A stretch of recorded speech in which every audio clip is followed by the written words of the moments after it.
Bom dia, boa tarde, boa noite. Hoje, no Diálogos de Tutelas Coletivas, nós falaremos sobre a tutela penal dos bens jurídicos meta-individuais.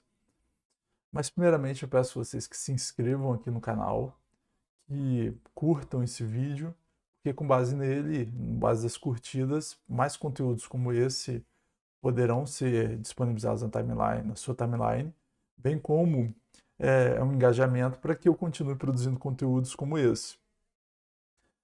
E a inscrição vai fazer com que vocês acompanhem essa série que eu vou introduzir hoje, que é a da tutela penal dos bens jurídicos meta-individuais. Essa é a aula 1, são 3 aulas que nós faremos sobre esse tema. Primeira aula abordando bem jurídico, a visão tradicional de bem jurídico, os impactos da sociedade de risco, as funções do direito penal, a resistência da doutrina à tutela penal dos bens jurídicos meta-individuais, os impactos nos princípios penais e as zonas de incerteza. Eu denominei alguns artigos, alguns dispositivos da legislação extravagante que causam uma certa divergência doutrinária. Essa aula é baseada numa bibliografia que eu vou deixar disponível aqui na descrição também do vídeo, onde também haverá a disponibilização desse material escrito que eu vou passar agora aqui para vocês e a gente vai bater um papo.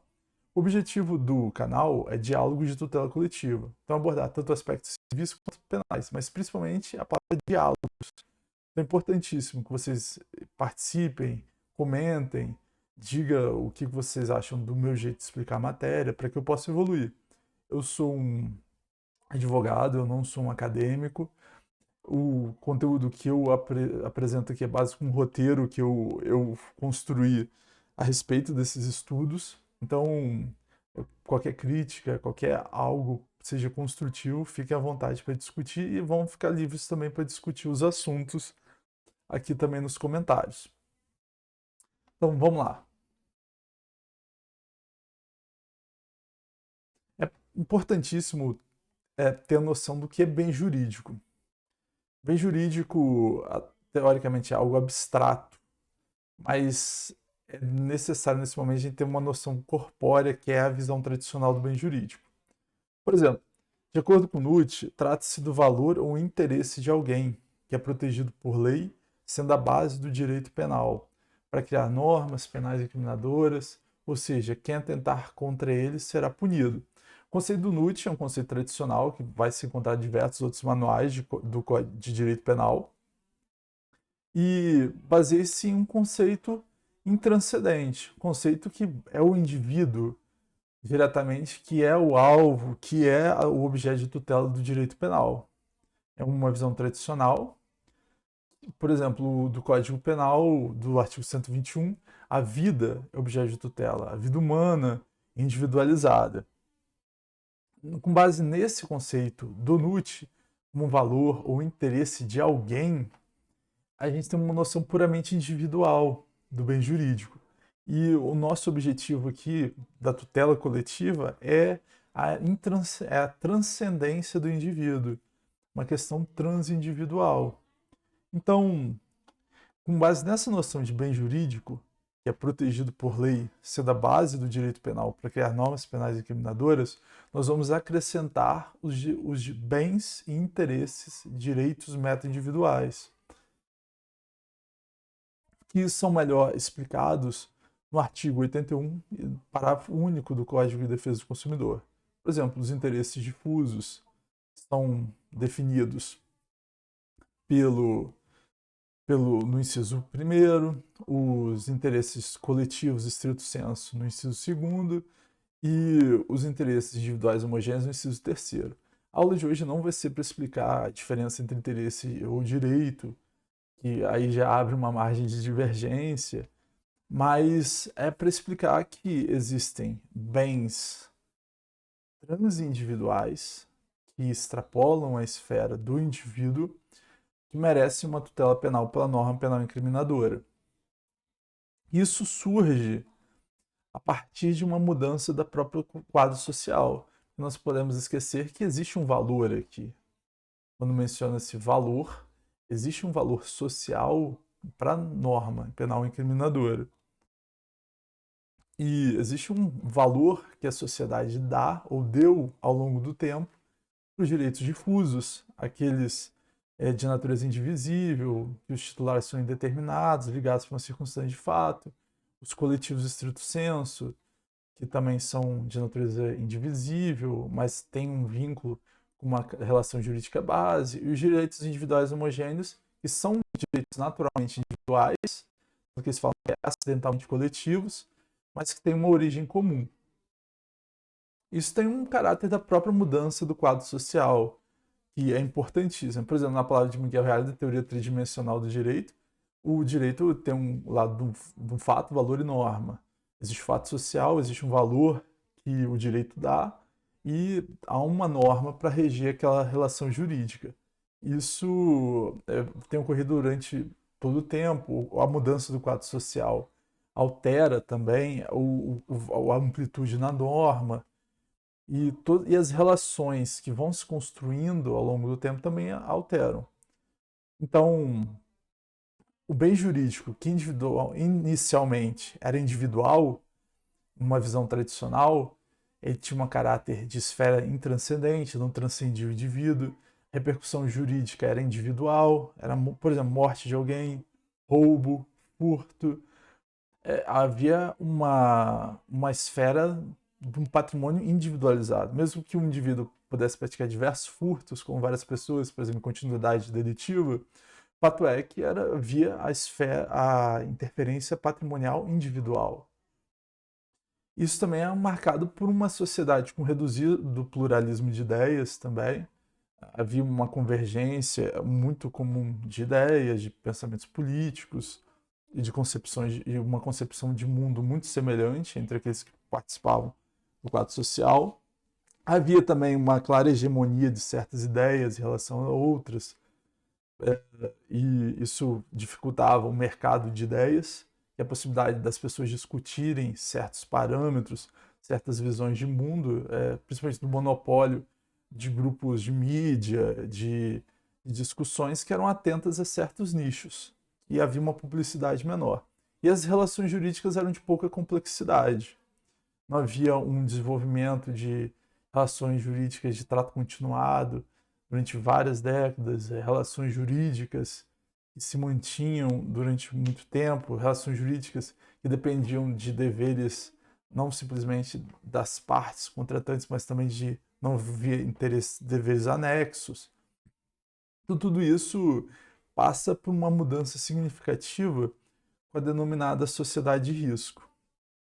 E esses bens jurídicos individuais, eles passam por uma mudança considerável a partir do século XIX, da massificação de direitos, da possibilidade de relações jurídicas e de alta complexidade e, principalmente, da consideração de outros valores que a sociedade reputa como importantes. Mais uma vez, rememora a teoria tridimensional do direito. E, nesse ponto, Ulrich Beck menciona o termo da sociedade de risco.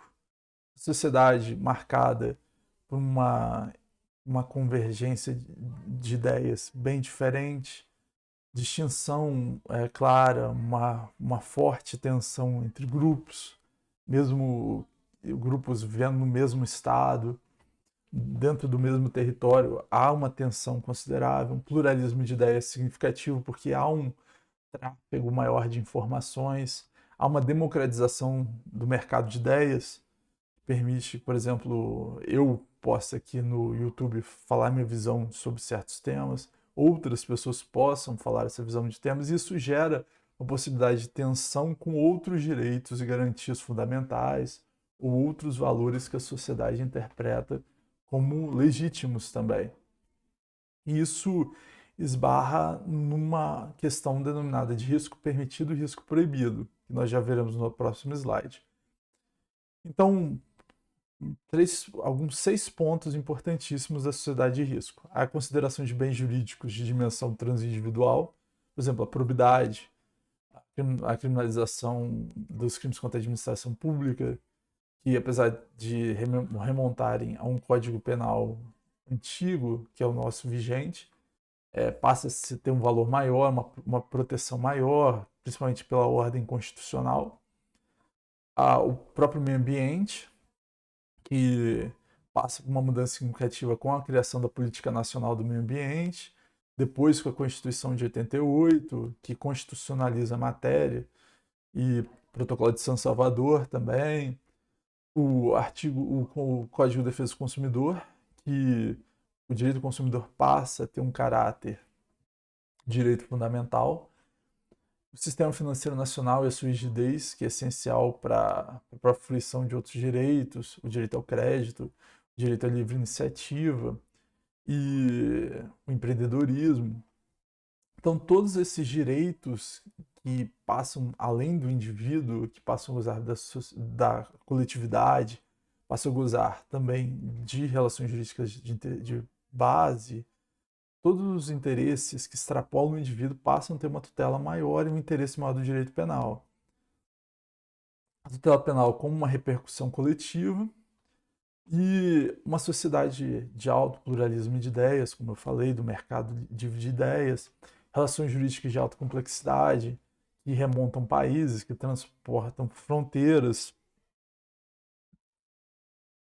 impactos jurídicos que atravessam décadas, direito de cessão de imagem, voz, tudo isso interfere. O tráfego de pessoas, o tráfego de mercadorias, a possibilidade de pessoas mudarem de continente, tudo isso favorece a sociedade de risco e que riscos acontecem. E nós nos permitimos todos os dias que esses riscos fazem parte da nossa vida.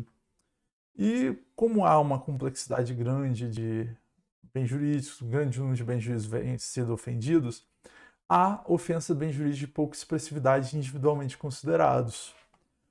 Um exemplo são os crimes contra a economia popular. Por exemplo, aquele que adultera uma balança e uma pessoa faz o prato no self-service e há uma alteração no valor. A pessoa não percebe, mas há ali uma alteração que faz com que o dono do estabelecimento, fornecedor de serviços, tenha uma vantagem devida. Individualmente considerável, não, é quase uma ofensa, é um quesito insignificante de bem jurídico. Entretanto, imagina se aqui naquele contexto, durante vários e outros clientes, uma pequena ofensa vai repercutir de forma muito negativa na economia, principalmente no mercado, na atividade comercial, que é um bem jurídico tutelável. Existe uma relevância jurídica para a rigidez que esse sistema funcione bem, para que a sociedade confie na própria sistema, nos órgãos que fiscalizam aquele sistema. Então, até tem um conceito da doutrina alemã determinado delitos de acumulação, que, isoladamente considerados, os delitos não teriam uma expressividade jurídica significativa, mas praticados várias vezes de forma reiterada e considerável, há sim uma relevância jurídica. Um exemplo claro que a doutrina também dá é o crime de poluição. Jogar um papel de bala na rua, isoladamente, pode ser considerado uma mera infração administrativa. Mas se aquilo for praticado de forma reiterada por vários outros agentes, ou por um mesmo agente durante um longo período de tempo, uma ofensa mínima pode ter uma repercussão jurídica significativa nas próprias qualidades de aferição ambiental e que pode repercutir consideravelmente na qualidade de vida das pessoas. Então, é importante essa tutela penal também no caráter preventivo. Até falarei mais para frente que é uma relativização do princípio da ofensividade. Também, muitos delitos acontecendo, uma sociedade complexa, que ofendem uma infinidade de pessoas, envolve também gente se organizando para praticar esses delitos. Delitos de organização, que aí também há um aspecto de relativização também do princípio da ofensividade na criminalização de atos preparatórios. Por exemplo, a lei de terrorismo prevê uma série de atos preparatórios que são criminalizáveis, são criminalizados, inclusive com repercussão na própria desistência voluntária. Então, isso daí promove uma série de releituras também do próprio princípio, ou própria regra, na verdade, de concurso de pessoas do artigo 29 do Código Penal. Passa-se a importar, por exemplo, a teoria do domínio do fato, domínio de organização, que vem do direito alemão. Que não vai ser o objeto aqui a gente estudar esses pontos, mas sim rememorar essa influência da sociedade de risco e a influência disso na tutela dos bens jurídicos meta-individuais. Beleza, eu falei dos aspectos da sociedade de risco, mas por que isso? Qual a relevância do risco no direito penal? Porque existe um risco permitido e existe um risco proibido. O risco permitido, todo mundo viver é um risco danado. Guimarães Rosa já falava isso. Viver é um trem muito complicado, dá muito risco para a vida da gente. Então, a gente se propõe a viajar de avião, talvez acontecer alguma catástrofe, de forma regular o avião cair, atravessar a rua, ver um carro desgovernado e colidir contra nós. Uma série de riscos que nós nos propusemos todos os dias para poder viver e fruir de uma qualidade de vida melhor. Os de medicamentos pode passar por testes, mas há um certo risco. A própria bula informa uma série de riscos que pode ter à saúde. Então, viver é uma atividade de risco. E todas essas considerações têm influência nas próprias medidas envolvendo a defesa dos direitos mais individuais. Por quê?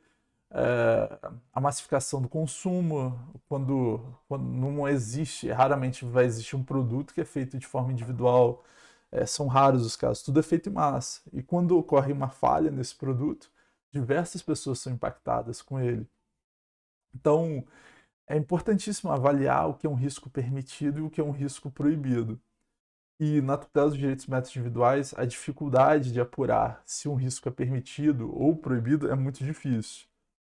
Risco proibido é todo o desvalor da ação ou a criação de perigo para o bem jurídico reprovado pelo ordenamento jurídico e, a princípio, implica em uma tipicidade de conduta. Ou seja, a princípio existe aquele risco proibido, está previsto uma norma penal incriminadora.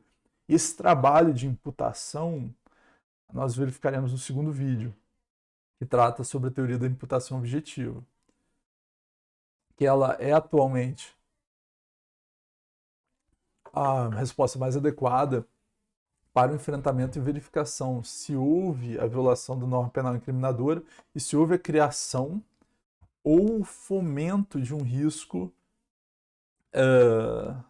que foi praticado dentro do resultado e estava no alcance do tipo penal. Beleza.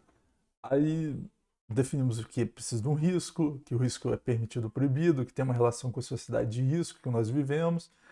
Então é importantíssimo verificar qual o papel do direito penal nisso. E qual que é o fim do direito penal? Para que eu vou, para proteger bem jurídico, meta individual, eu vou usar o direito penal?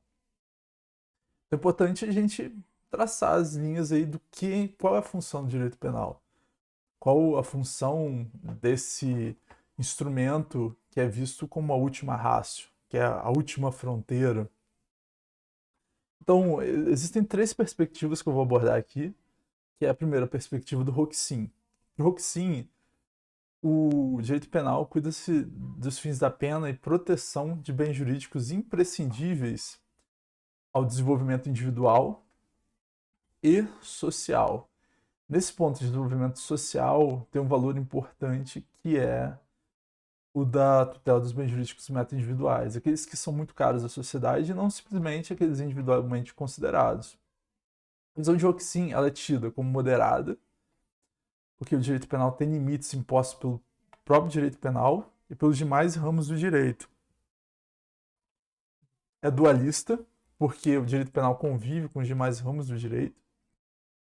Além disso, é político-criminal, visto que o direito penal deve ajudar a solver os problemas sociais. Ele é racional teleológico, visto que o direito penal é movido pela sua finalidade. O objetivo do Roxin é analisar, olha, a sociedade definiu que certos bens jurídicos vão ter um valor significativo. Por exemplo, meio ambiente.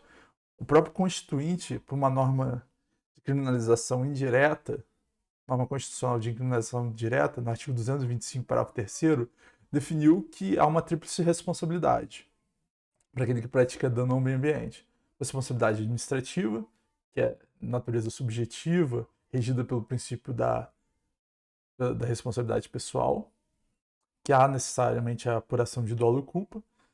Uma penal, que também deve apurar dolo e culpa. E, além disso, tem uma outra que é a responsabilidade civil. Essa é formada pela teoria do risco integral, que é objetiva e tem de natureza próprio terreno, como o próprio súmulo do STJ, e não tem qualquer tipo de incidência de causa de exclusão de ilicitude ou de rompimento de nexo de causalidade. Então, há um valor aí constitucional relevante que o legislador constituinte originário definiu. Só que ela não deve ser analisada de forma única, uma vez que há incidência de outros ramos do direito. Existe o ramo do direito administrativo, existe o ramo do direito civil, esse com caráter reparatório, esse com caráter pedagógico, assim como há no direito penal. Todos eles convergindo para que esse bem jurídico, o meio ambiente, seja protegido da melhor forma possível. Beleza. E todos eles convergindo para a finalidade do direito penal, que é o desenvolvimento individual e social. Quando fala que todos têm direito ao meio ambiente ecologicamente equilibrado, essencial à sadia qualidade de vida, cabendo toda a sociedade protegê-lo, há um dever jurídico da sociedade, também do Estado, na proteção desse bem jurídico. Ou seja, a tutela não recai simplesmente do Estado, mas sim de todos aqueles. Ok, a visão de Roxin é uma visão mais limitativa do direito penal também, que é uma visão que destoa um pouco da visão do Jacobs, que é a função do direito penal como um sistema social. Então, vamos dividir 3 características dessa função de direito penal para Jacobs, que é um direito penal autônomo, autorreferente e autopoético. Por Jacobs, a valorização do sistema penal, do sistema social e principalmente o valor da norma penal incriminadora é significativo.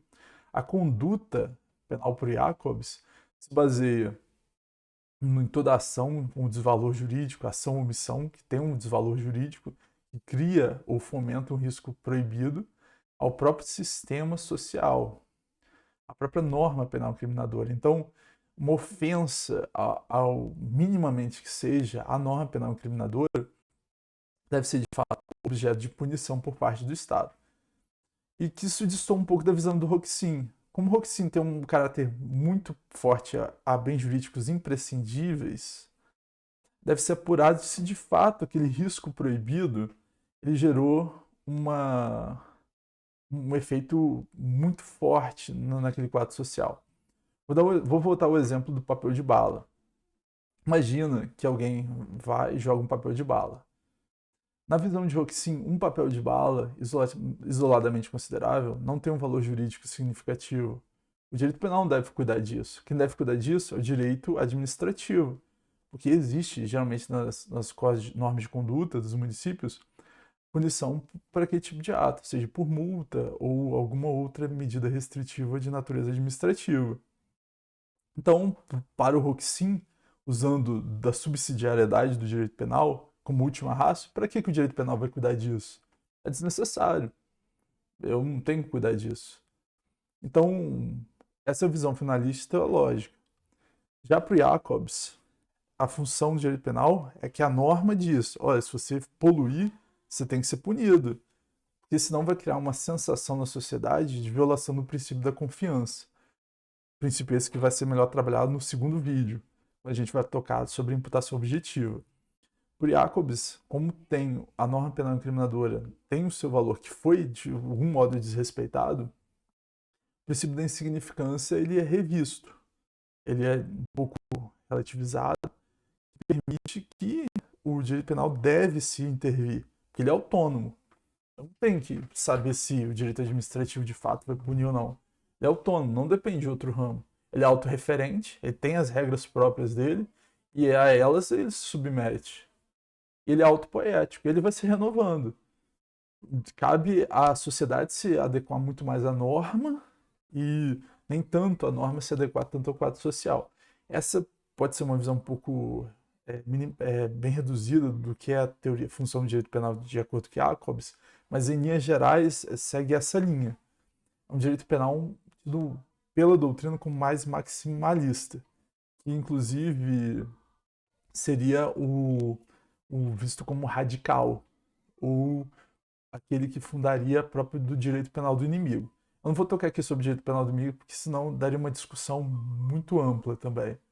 Então, como nosso objetivo é outro, em outro momento eu falo sobre direito penal do inimigo, se for o caso, e deixa aqui nos comentários se você quer que eu fale sobre direito penal do inimigo, então. Beleza, a gente apresentou esses dois. Uma visão mais restritiva do direito penal, ou teoricamente uma visão mais maximalista do direito penal. E todos eles, para tutela, todos os bens jurídicos, não só dos métodos individuais.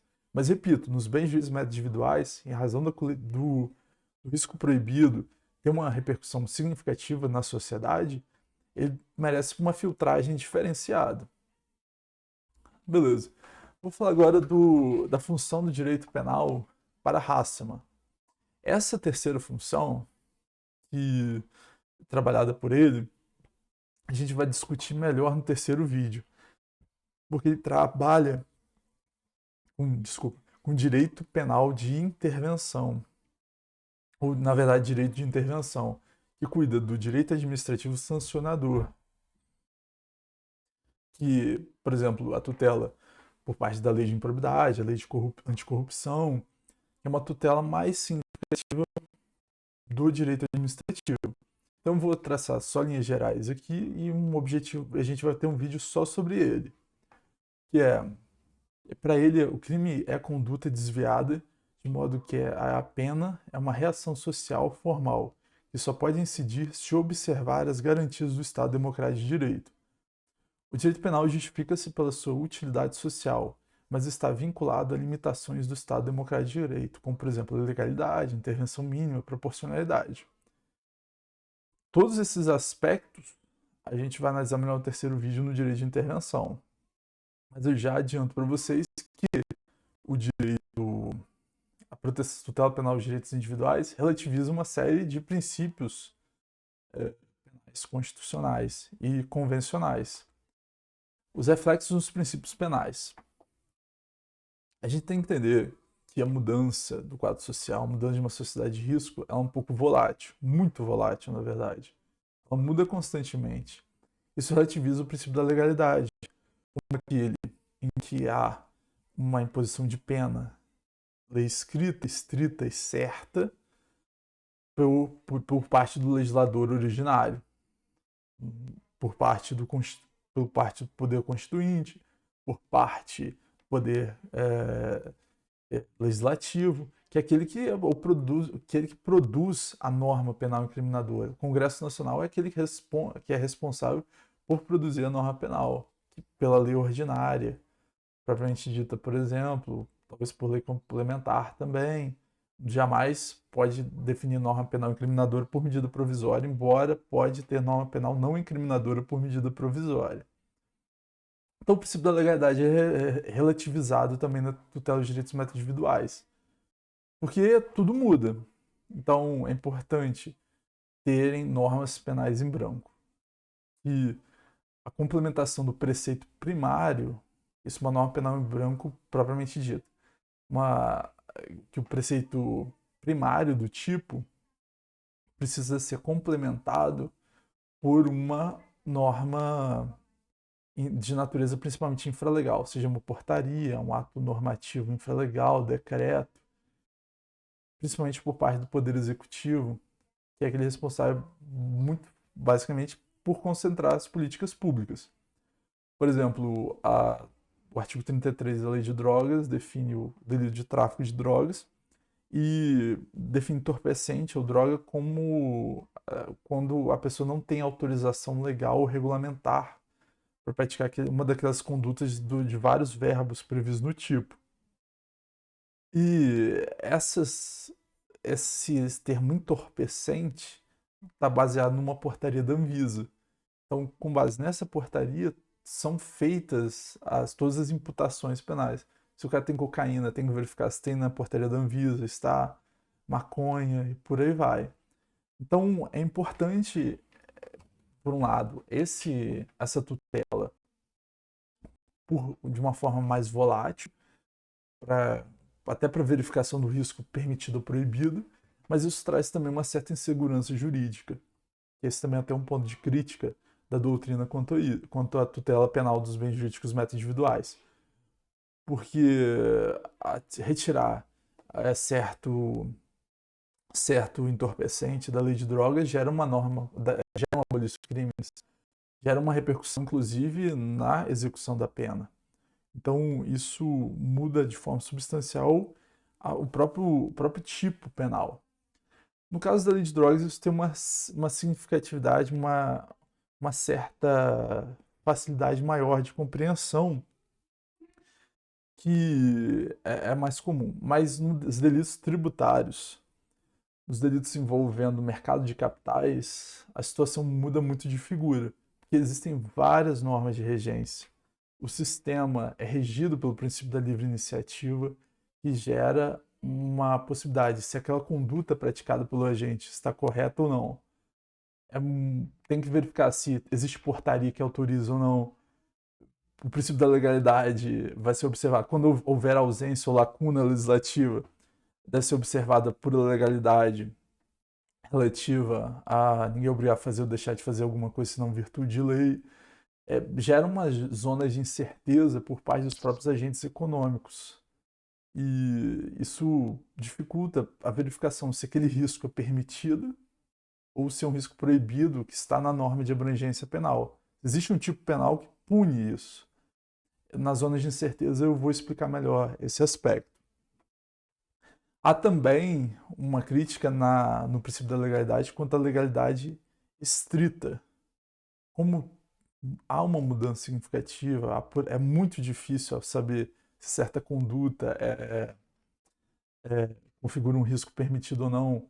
E as organizações criminosas, a criminalidade organizada, imagina várias formas de praticar um crime. Então, os tipos penais esses são muito amplos.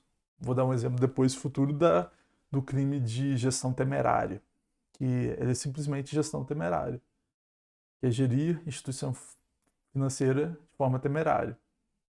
Já é uma dificuldade de assimilação para a definição. O que é temerário? E isso também é um questionamento que é feito à tutela dos bens jurídicos de natureza meta-individual. Outro ponto também é o princípio da ofensividade. A regra que o direito penal, na tutela dos bens jurídicos, é quando há de fato uma ofensa ou uma ameaça de ofensa ao bem jurídico tutelado. Então, a regra seriam os crimes de dano, que de fato causem dano ao bem jurídico. Entretanto, existe uma série de crimes em razão de viver uma sociedade de risco, em que se você permitir que o crime aconteça e você pune depois, as chances daquele crime ter uma repercussão jurídica muito forte, que a desestabilizar o quadro social, é significativa, é muito grande. Então, há uma punição de condutas anteriores, de atos preparatórios, a própria lei de antiterrorismo, a punição também por delitos de perigo abstrato, punição de crimes formais, que não exigem um resultado naturalístico, mas um mero resultado jurídico. Crimes subsistentes, que a mera conduta já configura o tipo penal. Então, há uma relativização do princípio da ofensividade. E, mais uma vez, existem duas vertentes. Uma diz que há inconstitucionalidade nessa defesa porque viola o princípio da ofensividade quanto valor constitucional e convencional. E, por outro lado, diz que há, na verdade, um reforço à tutela dos bens jurídicos meta-individuais.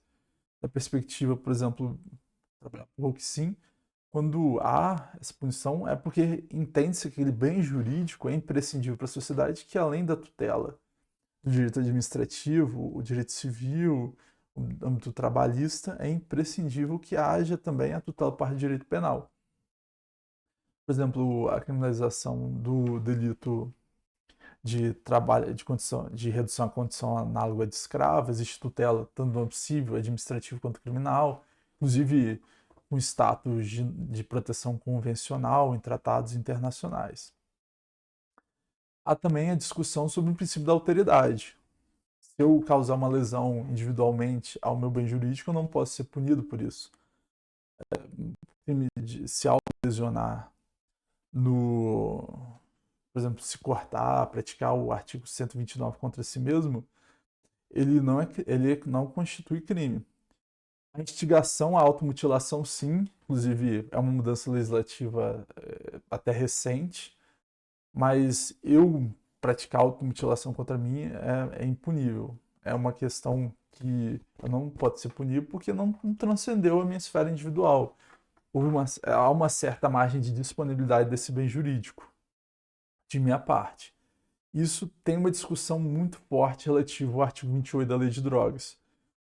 Porque se ocorrer a ofensa do uso de drogas, principalmente o artigo 28, para uso próprio, isso não interfere simplesmente no indivíduo, mas isso também interfere na coletividade.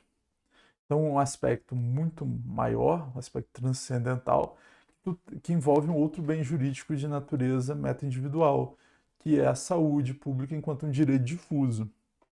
Então, a interpretação que se dá, ou que uma boa parte da doutrina dá, é que a criminalização do porte e uso de drogas para uso próprio deve ser punida para evitar a própria instabilidade do sistema de saúde, a incolumidade pública, embora existem uma série de críticas que não cabem aqui serem feitas. Além disso, tem uma crítica contra o princípio da subsidiariedade. Voltando lá ao conceito do Roxin. Quando a gente define, olha, meio ambiente é algo que necessita de proteção máxima, probidade pública necessita de proteção máxima, saúde pública necessita de proteção máxima. Será que é necessário o direito penal intervir aí? O direito administrativo já seria suficiente. O direito civil já seria suficiente. A mera reparação já seria suficiente. A gente não precisa do direito penal nesse caso.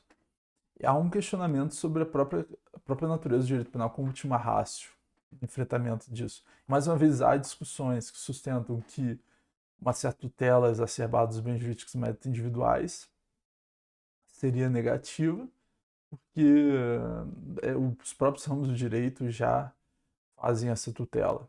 E, por outro lado, há uma crítica positiva que diz que não é necessário que haja essa tutela dos bens jurídicos transindividuais pelo direito penal, uma vez que é necessário isso. O bem jurídico precisa de uma proteção de forma suficiente. Aqui cabe até trazer o princípio da proporcionalidade em suas duas vertentes. O aspecto que ela deve vedar o ataque, um ataque exacerbado ou uma atitude exacerbada. Por outro, é da proteção do eficiente. Todo bem jurídico constitucional tem que ser protegido.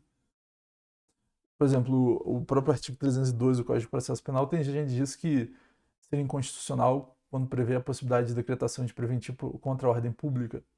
Mas existem bens jurídicos que precisam de tutela. Então há um fundamento constitucional de evitar a proteção dos eficientes dos bens jurídicos que legitima a decretação de prisão preventiva por violação à ordem pública. Beleza, agora a gente vai falar sobre os discursos de resistência. Já adianto para vocês que esses três argumentos aqui foram objeto de questionamento na prova de promotor de justiça do Ministério Público de Goiás, se eu não estou enganado. Mas foi de uma discursiva de Ministério Público, com certeza. E qual a crítica que é feita a isso? Eu já abordei algumas, eu vou aprofundá-las um pouco mais. A essa tutela. Por exemplo, uma crítica feita pelo Molina são as técnicas de neutralização. Um caso da defesa da probidade pública ou contra a corrupção foi da Ação Penal 470.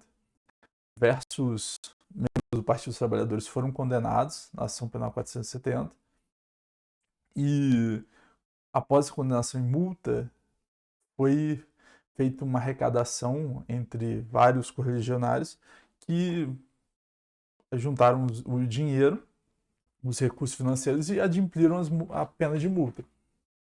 Penas que detêm um caráter individual, baseado num caráter pedagógico de direito penal, caráter ressocializador, caráter tanto da prevenção geral quanto da prevenção especial do direito penal. Então isso foi muito questionável. Por que a gente vai tutelar isso se existem subterfúgios? Não é adequado. Houve uma tutela aí adequada do direito penal. Há também a questão da inadequação legislativa, que passa a violação de diversos princípios constitucionais, principalmente o princípio da legalidade, da ofensividade, princípios desses que a gente abordou no slide anterior. Uma resistência dos aplicadores de direito, que é uma assimilação dos aplicadores com essas novas vertentes, com essas novas possibilidades de tutela de direito penal. E principalmente em segurança jurídica. Por exemplo, a definição de normas penais incriminadoras, a definição de tipos penais muito amplos, tudo isso causa uma certa instabilidade jurídica. Agora a gente passa para as zonas de incerteza, que são casos hipotéticos que a gente vai trabalhar. O primeiro caso é relativo à Lei de Biossegurança, a Lei 11.105 de 2005. Imagina definir o que é um risco permitido ou um risco proibido na prática de engenharia genética ou célula germinal humana. É muito difícil. Existem uma série de regulamentos, inclusive na própria Lei 11.105 de 2005, existe um conselho técnico próprio que vai definir o que pode ser feito ou não, mas mesmo assim existe uma certa margem de atuação que dificulta o agente, até que ponto ele sabe se o risco é permitido ou proibido, e o que vai definir se a conduta dele é criminosa ou dolosa. E isso pode gerar um problema seguinte: se eu criar um risco permitido aqui e ele tiver impacto negativo no futuro, como vai ser a implicação penal disso? E principalmente no aspecto subjetivo, quanto ao dolo do agente. E também no aspecto objetivo anterior, que é o da própria verificação da imputação objetiva, que faz uma análise póstuma, que vai verificar, o agente naquele momento que ele praticou aquela conduta, vamos basear nele e verificar se ele criou um risco permitido, ou risco proibido, se esse risco proibido foi abrangido no resultado, se esse risco proibido estava na abrangência do próprio tipo penal ali, que é do artigo 25 da Lei 11.105. Porque existem riscos na manipulação genética que podem ser muito positivos. A própria Lei 11.105, acho que no artigo 5º dela, houve um questionamento no STF relativo à manipulação de células tronco descartáveis, que o STF admitiu a constitucionalidade. Então, existe uma série de estudos que têm um progresso científico significativo, que nós todos estamos sujeitos a ela. Então, a verificação dessa zona de certeza, se o risco é permitido ou proibido, é uma complexidade muito grande. Aí só para fixar, na tutela dos bens jurídicos transindividuais, principalmente no aspecto penal, cabe a frase que o Dante Alighieri deu no início do Inferno: deixai toda esperança vós que entrais. É algo assim que demanda um aspecto de imputação bem complexo, que é o que a gente vai tentar discutir no próximo vídeo, que vai tratar sobre a teoria da imputação objetiva.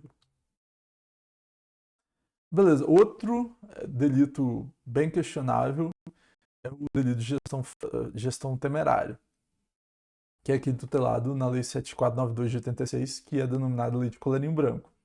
Nesse delito, temerário é visto como uma violação ao princípio da legalidade no aspecto lei estrita, porque temerário é um conceito que rememora a próprio conceito de negligência, ou seja, teria um caráter de delito culposo, mas é um delito doloso.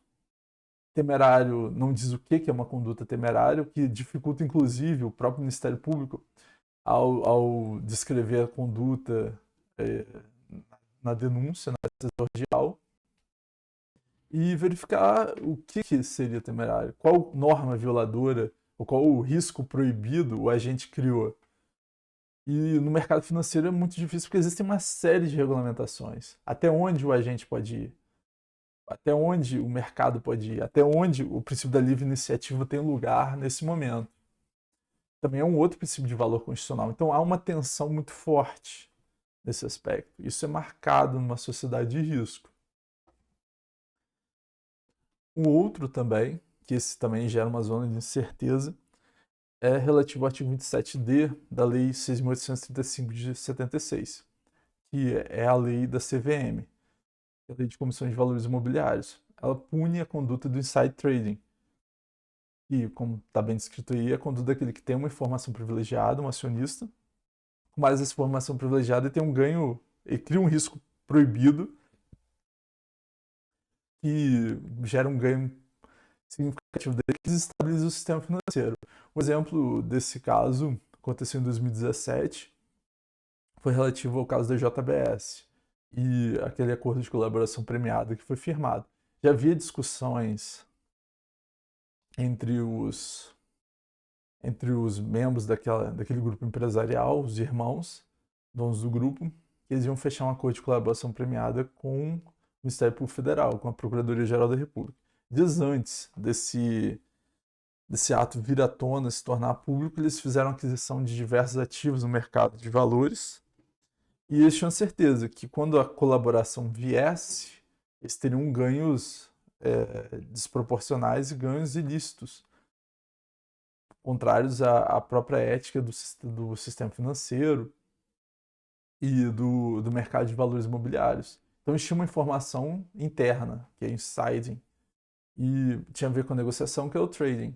Então, com base nessas informações, eles criaram um risco proibido que está abrangido no resultado, foi produzido no resultado, e que está na abrangência do tipo do artigo 27D da Lei 6.835 de 76. Mas existe uma série de dificuldades para verificar até onde é inside trading, até onde não é inside trading, até onde é a criação de um risco proibido, até onde que é a criação de um risco permitido na norma penal incriminadora, que é um trabalho que a gente vai verificar, repito, na segunda aula. Segundo diálogo, na verdade. Não sou professor aqui, não. A quarta zona de incerteza é a da lei de drogas. Aqui vai ter uma facilidade maior porque é um delito mais popular que é relativo ao uso da droga. Se o agente, quando ele usa, ele se autolesiona ou não, ou se há uma ofensa ao bem jurídico saúde pública, tem um valor constitucional significativo, inclusive tem um valor convencional no próprio Protocolo de São Salvador, de natureza do Sistema Interamericano de Proteção de Direitos Humanos. Então, tudo isso gera uma discussão se eu usar droga eu vou estar me prejudicando ou vou prejudicar outras pessoas. Até o momento, o STF é firme quanto à constitucionalidade do artigo 28.